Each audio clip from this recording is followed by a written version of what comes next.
जो भी विद्यार्थी दिल्ली पुलिस, सीएसएफ और डीआरडीओ की जो तैयारी कर रहे हैं, तो दोस्तों जो टाटा 407 है तो उससे संबंधित जो पार्ट्स है उनके बारे में भी आज हम जानेंगे, क्योंकि विद्यार्थियों का मेरे पास में फ़ोन आ रहा था कि सर टाटा की गाड़ी के बारे में बताइए। तो बारीकी से सभी पार्ट्सों के बारे में आज हम जानेंगे। देखिए यहाँ जो आपको डिवाइस दिखाई दे रही है ये वैक्यूम बूस्टर होता है, इसे ब्रेक बूस्टर के नाम से भी जाना जाता है और ये ब्रेक सर्वो के नाम से भी जाना जाता है। दोस्तों यहाँ देखिए इसके नीचे की ओर जो आपको ये दिखाई दे रही है डिवाइस, इस कंपोनेंट को बोला जाता है मास्टर सिलेंडर। और यहाँ आपको जो दिखाई दे रहा है ये ब्रेक ऑयल कंटेनर या बॉक्स इसको आप बोल सकते हैं। डॉट 3, डॉट 4, डॉट 5 वर्तमान समय में यूज हो रहे हैं। ठीक है, एक्चुअल में काम कैसे करता है देखिए, इसमें क्या होता है कि आपका जो ये वैक्यूम बूस्टर है इसमें एक डायफ्राम होता है रबर का। जैसे ही आप ब्रेक पेडल मारते हो तो उसमें जो हवा थी विद्यमान थी वो प्रेषित हवा क्या करती है कि यहाँ जो आपका जो मास्टर सिलेंडर है इसके अंदर जो पिस्टन है उस पर प्रेशर मारती है और वो पिस्टन क्या करती है ऑयल पे प्रेशर मारती है। और आपने पास्कल के नियम के अनुसार पढ़ा है कि किसी भी तरल पदार्थ को अगर दबाया जाता है तो वो दबता नहीं है, समान दिशाओं में बराबर बहता है। तो यहाँ से देखिए दो आपको प्रेशर पाइप दिखाई दे रही है। इन प्रेशर पाइप के माध्यम से एक तो आपका जो फ्रंट एक्सल है इसमें दोनों व्हील को डिवाइड हो जाता है और दूसरा जो है रियर एक्सल दोनों व्हील को डिवाइड हो जाता है। और उन व्हील के अंदर क्या होता है कि आपके जो ब्रेक शू होते हैं उसके बीच में एक व्हील सिलेंडर होता है, उसको ऑयल का जो प्रेशर मिलता है वो ब्रेक शू को फैला देता है, वहां आपके ब्रेक लग जाते हैं। तो यहाँ जो आप ब्रेक देख रहे हैं तो ये जो आपका ब्रेक है सर्वो या वैक्यूम सहायता प्राप्त ब्रेक है, जो कि हाइड्रोलिक ब्रेक का सुधार रूप है। ठीक है दोस्तों, इसके बाद में देखते हैं यहाँ आपको ये क्लच मास्टर सिलेंडर दिखाई दे रहा है और यहाँ क्लच ऑयल कंटेनर या बॉक्स आप बोल सकते हैं। देखिए एक जो भ्रम है मैं थोड़ा सा दूर करना चाहूँगा, लोगों के दिमाग में रहता है कि क्लच ऑयल क्या ब्रेक ऑयल सेम होता है। तो यहाँ देखिए नज़दीक से मैं आपको दिखाऊं तो इस पे लिखा हुआ है हैवी ड्यूटी ब्रेक फ्लूइड। इसका मतलब ये हुआ ना कि भाई ब्रेक फ्लूइड है और क्लच फ्लूइड है दोनों सेम है।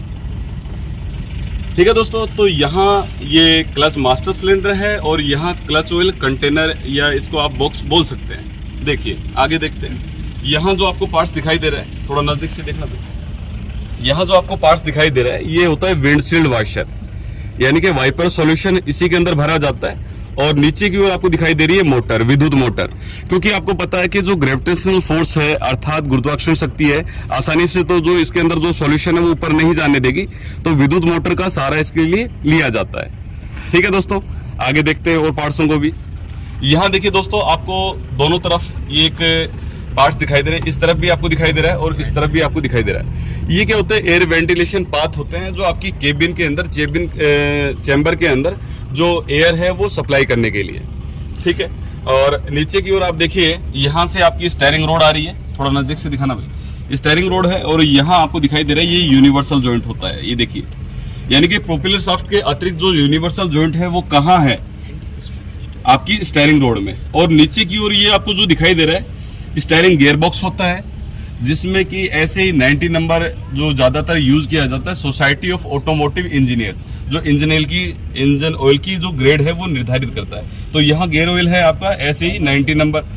और देखिए दोस्तों मैं आपको दिखाता हूँ, यहाँ आपको दिखाई दे रहा है रेडिएटर है, ऊपर का हिस्सा अपर टैंक होता है और जस्ट इसके नीचे का हिस्सा लोअर टैंक होता है। और इसके ऊपर जो कैप आपको दिखाई दे रही है वो प्रेशर टाइप कैप होती है। इसमें स्प्रिंग लोडेड प्रेशर वाल्व होता है और एक दूसरा जो स्प्रिंग लोडेड वाल्व होता है वो वैक्यूम वाल्व होता है। और साइड में आपको जो दिखाई दे रहा है ये कूलेंट रिजर्वर बॉक्स है आपको। ठीक है, तो दोस्तों जो प्रोसेस है वो मैं आपको थोड़ा सा बताने की कोशिश करूंगा। देखिए ये जो रेडिएटर है, वैसे रेडिएटर 3 प्रकार के होते हैं संरचना के अनुसार। यहाँ जो आपको रेडिएटर दिखाई दे रहा है इसमें सीधी ट्यूब्स हैं और जो फिन्स हैं वो जिगजैग टाइप में, यानी कि एक विद्युत धारा का जो सिंबल होता है इसी तरीके से होता है। तो ये ग्रिल टाइप आपका रेडिएटर है। दूसरा जो रेडिएटर होता है उसमें सीधी ट्यूब होती है और जो फिन्स होती हैं वो भी बिल्कुल आड़ी पड़ी सीधी होती हैं, तो वो होता है ट्यूबलर। और तीसरा होता है हनीकॉम्ब, जिसमें आजकल कूलरों में पैड आ रही है हनीकॉम्ब टाइप, यानी कि मधुमक्खी के छाते के समान। तो रेडिएटर संरचना के अनुसार 3 प्रकार के होते हैं। पीछे का हिस्सा देखते हैं इसमें, तो यहाँ देखिए ये आपको फैन दिखाई दे रहा है, इसके पीछे ये फैन है, फैन के बाद में ये फैन पुली है और ये वाटर पंप है। तो देखिए दोस्तों लोअर टैंक से होज पाइप के माध्यम से, ये जो रबर की पाइप आपको दिखाई दे रही है ये होज पाइप होती है होज पाइप के माध्यम से ये वाटर है, पंप है, ये पानी को अंदर की ओर खींच रहा है। भाई रेडिएटर से पानी बाहर निकला तो वाटर आउटलेट, और इंजन के अंदर जाएगा, वाटर पंप इसको लेगा तो ये क्या होगा, इंजन का इनलेट होगा। और देखिए वाटर पंप है, इसको पानी को खींचकर और इंजन के अंदर पानी को भेज देता है। और जहां आपकी पिस्टन होती है सिलेंडर पेरेंट बोर के अंदर, उसके चारों ओर क्या बने रहते हैं, वाटर जैकेट्स बने रहते हैं। तो वहां वो पानी जाता है और घूमता है और इंजन की गर्मी को अवशोषित करके लाता है। किस मार्ग से, ये वाला, ये है हॉट वाटर आउटलेट, यानी कि ये जो गर्म पानी है उस पानी का आने का जो मार्ग है उसको बाहर निकालने का, तो हॉट वाटर आउटलेट। और यहाँ देखिए दोस्तों, आपको बीच में एक और डिवाइस दिखाई दे रही है, इसको बोलते हैं टेम्परेचर टी। एक्चुअल में जो इंजन का जो तापक्रम है टेम्परेचर टी के माध्यम से ही डैशबोर्ड पर टेम्परेचर गेज में दर्शाया जाता है। और बीच में देखिए दोस्तों, यहाँ आपको जो ये दिखाई दे रहा है, ये थर्मोस्टेट वाल्व होता है। थर्मोस्टेट वाल्व है, ये भी 3 प्रकार के होते हैं, वैक्स टाइप है, वो ज्यादा यूज किया जाता है। तो यहाँ देखिए ये जो थर्मोस्टेट वाल्व है, इसका काम क्या है, इसका काम क्या है कि इंजन को कार्यकारी तापमान पे लाने का। जब तक कि इंजन कार्यकारी तापमान पे नहीं आता, ये जो गर्म पानी, ये जो पानी है इंजन के अंदर ही बार बार से सर्कुलेट होता रहता है और इंजन को गर्म करने का काम करता है। एक्चुअल में इंजन को जो कार्यकारी तापमान है कम से कम 80 डिग्री सेंटीग्रेड तापमान होना चाहिए, जिस पर इंजन अपने कार्य करने में सक्षम होता है। अगर मान लीजिए कि अगर बॉडी का टेम्परेचर है, बीपी लो हो जाए, तो क्या मानव कार्य करने में सक्षम रहेगा? अगर बीपी हाई हो जाए तब भी वो सही तरीके से काम नहीं कर पाता। तो जो इसका जो नॉर्मलिंग टेम्परेचर है इंजन का काम करने के लिए, तो कम से कम 80 डिग्री सेंटीग्रेड होना चाहिए। जैसे 80 डिग्री सेंटीग्रेड तापमान हुआ, ये थर्मोस्टेट वाल्व खुल गया और ये देखिए यहाँ से होज पाइप के माध्यम से तो कहाँ आ गया, रेडिएटर के अपर टैंक में आ गया। तो पानी जहां से अंदर आता है तो उस भाग को बोलते हैं रेडिएटर इनलेट। तो देखिए पानी रेडिएटर के अपर टैंक में आया, इन ट्यूब्स में पानी आया, वायुमंडल ये जो हवा है, ये देखिए ये फिन्स है, इनसे टकराएगी, पंखा है वो हवा को अंदर की ओर खींचेगा। इस प्रकार जो ये पानी है ठंडा होता रहेगा और इंजन की गर्मी को अवशोषित करता रहेगा। दोस्तों मैं थोड़ा सा कूलेंट के बारे में और बताना भूल गया आपको कि जो कूलेंट होता है उसका जो रेशियो होता है, ठंडे प्रदेशों के अनुसार -25 में 50-50 का रेशियो होता है और -40 के अनुसार 60-40 का रेशियो। और यहाँ जो अपना जो नॉर्मल टेम्परेचर है दिल्ली, राजस्थान वगैरह, यूपी वगैरह, तो यहाँ जो रेशियो बनाया जाता है 70-30 का रेशियो यहाँ बनाया जाता है। ठीक है दोस्तों, इसमें अल्कोहल और ग्लिसरीन होती है, अल्कोहल होती है और ग्लिसरीन होती है, जो कि आपको पता है कि अल्कोहल है वो पानी को जमने नहीं देती, उसका जो सामान्य तापक्रम है वो रखने में सहायक होती है। और जो ग्लिसरीन होती है वो मॉइस्चर रखती है ताकि रेडिएटर में जंग ना आए। और इंजन पार्ट्सों में पानी आपको पता है रोटेट होता है, हेड वगैरह में भी होता है, और आपकी जो जहां पिस्टन चलता है सिलेंडर पेरेंट बोर, उसके चारों ओर भी वाटर जैकेट्स बने रहते हैं। अगर सीधा पानी जाएगा तो उसके अंदर जंग जमा हो जाएगा, और अब ये कूलेंट जाता है तो उसको जंग वगैरह को जमा होने नहीं देता है। और देखते हैं दोस्तों पार्ट्सों को अपन। देखिए यहाँ आपको जो दिखाई दे रहा है, देखिए यहाँ लाइए नजदीक थोड़ा सा, ये देखिए ये सिलेंडर हेड होता है और बीच का हिस्सा इंजन ब्लॉक होता है और सबसे नीचे का हिस्सा जिसमें ऑयल भरा रहता है ऑयल चेंबर। सिलेंडर हेड को ऊपर से जो ढकने का काम करता है इसे बोलते हैं टेपिट कवर या फिर सिलेंडर हेड डोर कवर। ठीक है, और यहाँ देखिए ये ऑयल फिलर है, इंजन ऑयल यहाँ से भी फिल किया जा सकता है। और यहाँ देखिए ये जो आपको FIP पंप दिखाई दे रहा है और इसके आगे जो मार्ग दिखाई दे रहा है, यहाँ से भी आप इंजन ऑयल फिल कर सकते हैं। और साथ में आपको दिखाई दे रही है बैकम पाइप, यानी कि जो इंजन ऑयल है जब पार्ट्सों में पहुँचता है तो इंजन ऑयल में गुण होते हैं फ्लैश पॉइंट का, फायर पॉइंट का और विस्कोसिटी का। और आपको पता है तो फायर पॉइंट के अनुसार क्या होता है कि वो जलकर उसमें से जो वाष्पीकृत जो चीजें हैं, गैसेज है, वो इसके माध्यम से बाहर वायुमंडल में टपकती रहती है। ये बाहर देखिए नीचे की ओर। ठीक है, ये स्वतंत्र पाइप है, कहीं जुड़ी हुई नहीं है। और देखिए दोस्तों यहाँ से आपको दिखाई दे रहा है, ये होता है FIP pump, fuel injection pump. और किस प्रकार का पंप है, ये इनलाइन पंप है, क्योंकि देखिए सभी होल्डर्स एक लाइन में बने हुए हैं, 1 2 3 4, यानी कि 4 सिलेंडर इंजन है ये। जब भी आपको पहचानना है कि भाई कितना सिलेंडर इंजन है, आप यहाँ से पहचानेंगे कि भाई FIP पंप के ऊपर से। क्योंकि कई बार लोग गलती क्या कर देते हैं, वो हेड पे देखते हैं, तो हेड पे आपको 5 पाइप दिखाई देंगी, 1 2 3 4 और 5। जो 5वीं पाइप आपको दिखाई दे रही है वो ओवरफ्लो रिटर्न पाइप है। जब अत्यधिक जो फ्यूल है इंजेक्टरों को पहुंच जाता है तो ओवरफ्लो रिटर्न पाइप के माध्यम से वापस वो टैंक में रिटर्न होता है। तो थोड़ा सा प्रोसेस जानते हैं। देखिए FIP पंप के ऊपर एक छोटा पंप आपको दिखाई दे रहा है, इसको बोलते हैं फ्यूल फीड पंप या हैंड ट्रांसफर पंप या लिफ्ट पंप भी इसको बोलते हैं। तो देखिए सबसे पहले जो टैंक से जो सप्लाई आती है इसको लो प्रेशर पाइप आती है, तो सबसे पहले किसको आएगी, फ्यूल फीड पंप या हैंड ट्रांसफर पंप को। और इसमें आने के बाद में यहाँ से देखिए जो पाइपलाइन है किसको जा रही है, वहां कोने वाले फिल्टर को।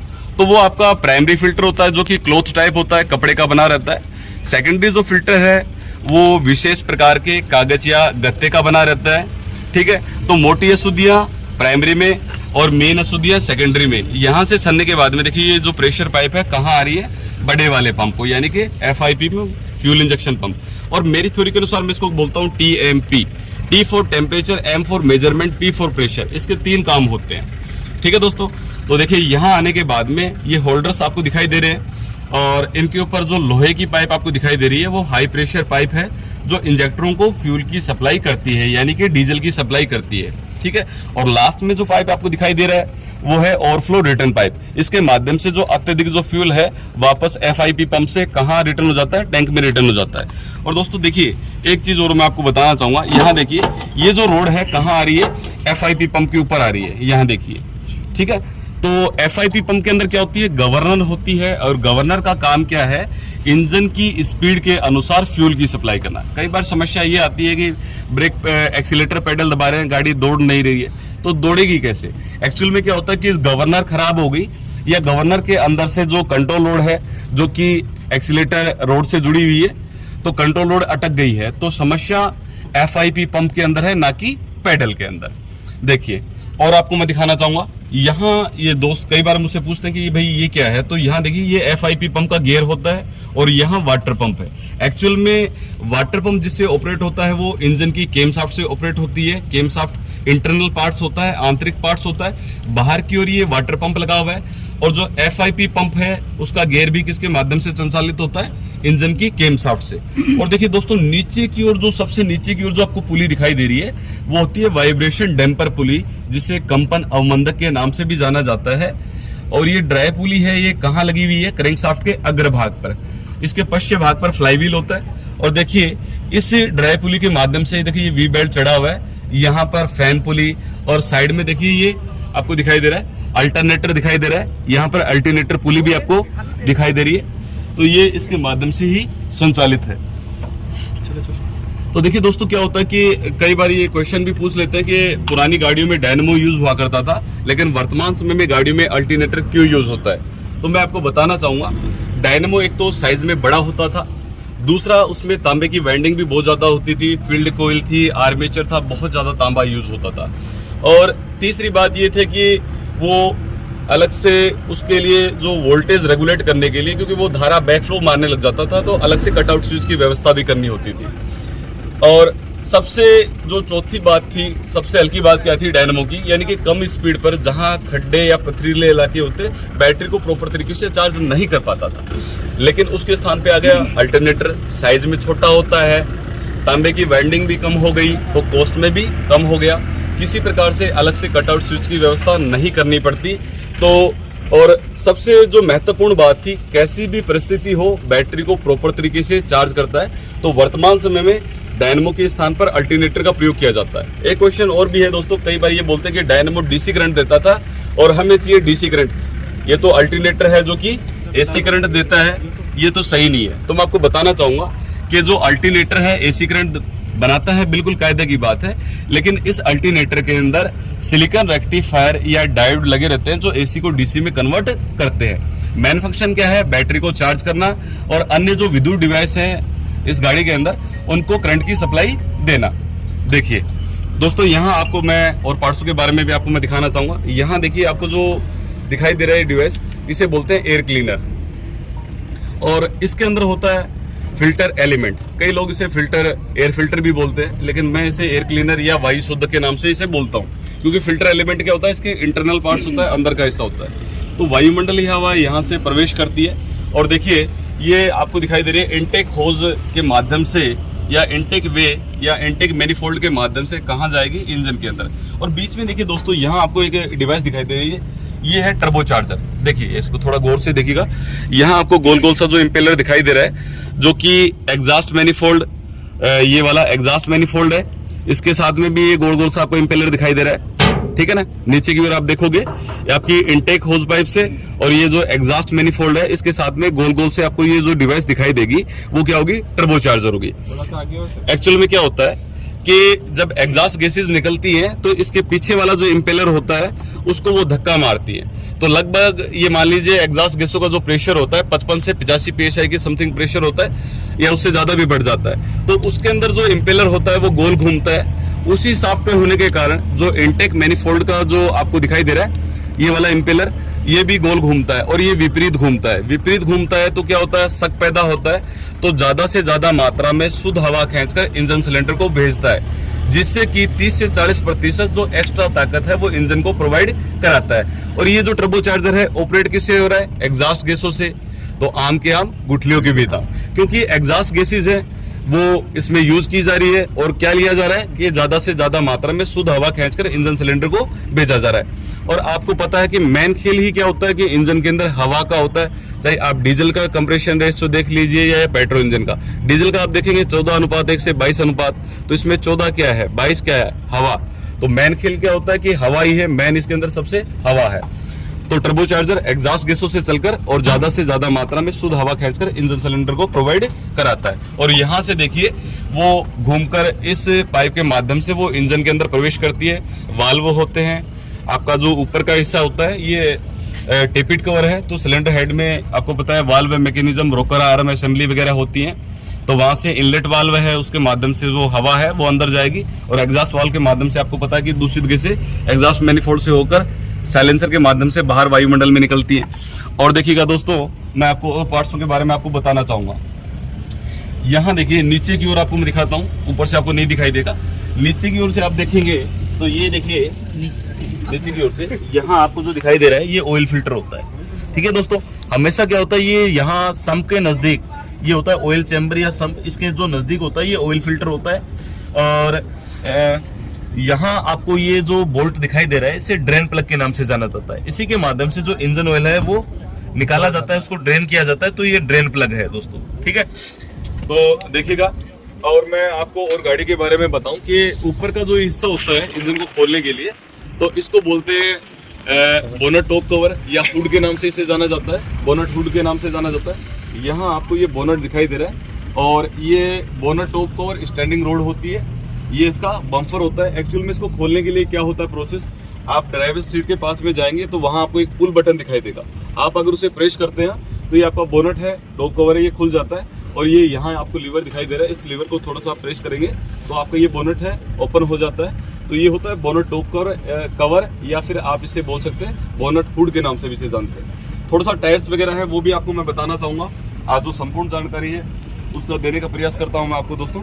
तो यहाँ देखिए ये आपको टायर दिखाई दे रहा है। ऊपर का जो हिस्सा होता है इसे बोलते हैं शोल्डर से शोल्डर की ये जो चौड़ाई है, शोल्डर से शोल्डर। तो यहाँ जो दिया गया है दिखाइएगा भी 8.25। यहाँ के शोल्डर से शोल्डर जो चौड़ाई है वो कितनी है, 8.25 है। और यहाँ दिया गया डैश 16, यानी कि जो रिम की जो साइज है यानी कि बीड से बीड जो साइज है वो कितना है, 16 इंच है।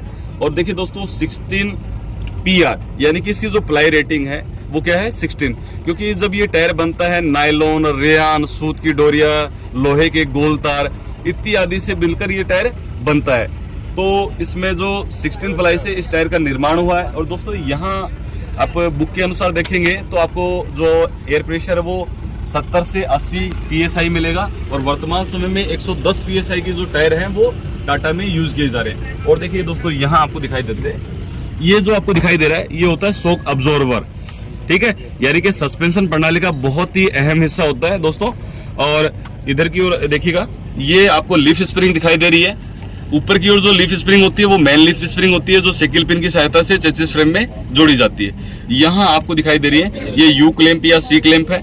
और बीच में आपको जो दिखाई दे रहा है ये सेंटर बोल्ट होता है यहाँ पर। और ये जो आपको दिखाई दे रहे हैं ये यू बोल्ट्स होते हैं, ठीक है दोस्तों। यहाँ के होते हैं ये यू बोल्ट्स होते हैं। और देखिएगा यहाँ पीछे का इंजन का हिस्सा में देखिए, आगे आपने देखा था वाइब्रेशन डैम्पर पुली। यहाँ जो होता है ये फ्लाईव्हील विद क्लच हाउसिंग होती है। इसके अंदर फ्लाईव्हील होता है और साथ में क्लच असेंबली होती है। और यहाँ देखेंगे आप तो आपको पीछे की ओर इंजन गियर बॉक्स दिखाई देगा। और देखिएगा इंजन गियर बॉक्स के बाद में यहाँ आपको ये देखिए इंजन गियरबॉक्स के बाद में इसकी मेन शाफ्ट निकलती है और यहाँ से यूनिवर्सल जॉइंट के माध्यम से प्रोपेलर शाफ्ट के साथ में जुड़ी रहती है। पीछे की ओर भी आपको एक और यूनिवर्सल जॉइंट है वो दिखाई देगा, यहाँ देखिएगा ये भी यूनिवर्सल जॉइंट है। और लास्ट में ये कहाँ जाकर ये देखिए डिफरेंशियल है, ये देखिए लास्ट में भी आपको दिखाई दे रहा है ये यूनिवर्सल जॉइंट है। और इसकी जो टेल पिनियन है वो डिफरेंशियल के साथ में, जो टायर होते हैं वो रियर एक्सल बोला जाता है उन्हें। तो डिफॉल्ट में कितने यूनिवर्सल जॉइंट होते हैं तो मैं आपको बताना चाहूंगा। छोटी गाड़ियों के अंदर यूनिवर्सल जॉइंट 2 होते हैं और जो बड़ी गाड़ियां होती हैं उनमें 3 आपको यूनिवर्सल जॉइंट देखने को मिलेंगे। ठीक है दोस्तों, और देखिएगा ये जो फ्यूल टैंक के पास में जस्ट आपको ये फिल्टर दिखाई दे रहा है, इसको बोलते हैं वाटर सेपरेटर के नाम से जाना जाता है। क्योंकि फ्यूल है, इसमें कितना भी शुद्धिकरण कर लो लेकिन वाष्पीकृत जो चीजें हैं वो बची जाती हैं। तो वाटर सेपरेटर के माध्यम से जो वाष्पित चीजें हैं वो इसमें अब्जॉर्ब हो जाती है और उसके माध्यम से उनको वाष्प को बाहर वायुमंडल में निकाल दिया जाता है। यहाँ देखिए आपका जो एग्जॉस्ट मैनिफोल्ड से ये साइलेंसर आ रहा है और ये आपको मफलर दिखा